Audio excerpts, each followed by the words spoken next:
Hello, in this tutorial I'll show you how to chat in Zoom meetings. Here's a step-by-step guide on how to use the chat feature in Zoom meetings. The first thing you need to do is to launch your Zoom web app or your Zoom desktop app. This is the desktop app. Now from the Zoom homepage, click on New Meeting to start your own meeting, or click on Join to enter an ongoing meeting. Now this meeting is coming up and my device controls or my meeting controls will be up soon. Once in the meeting, you're gonna have to move your cursor, which you have in here. I don't want to use the audio for this meeting, so that's off. And I want to disable the video as well. So once in the meeting, move your cursor to the bottom of the Zoom meeting screen to reveal the toolbar, which we have here. Now click on chat icon in the toolbar, and this will open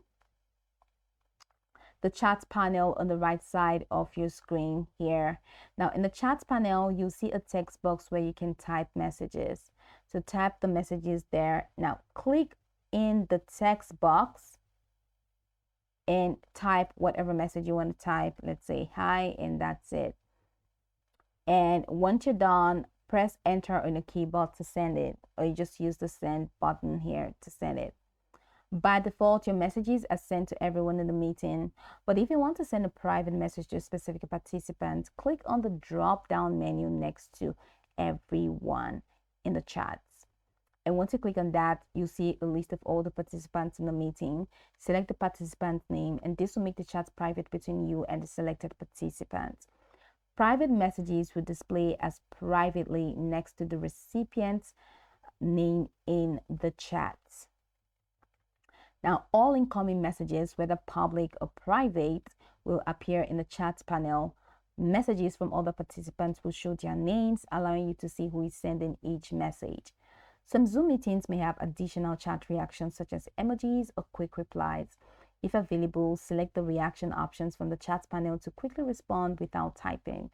To close the chat panel, click on the chat icon in the toolbar again, and this will hide the panel from view. Be aware that the host and co-host may have the ability to save or monitor chat messages. So private messages are only visible to the intended recipient, and you, other participants, cannot see them. The chat history will be lost when the meeting ends unless the host has enabled the chat saving feature or you manually saved the chat. Now, using these steps, you can effectively communicate with participants in your Zoom meeting through the chat feature. Go over this tutorial from the top to the bottom to get acquainted with the steps, and once you're done, you'll be good to go. I hope this tutorial marvelously helped you search.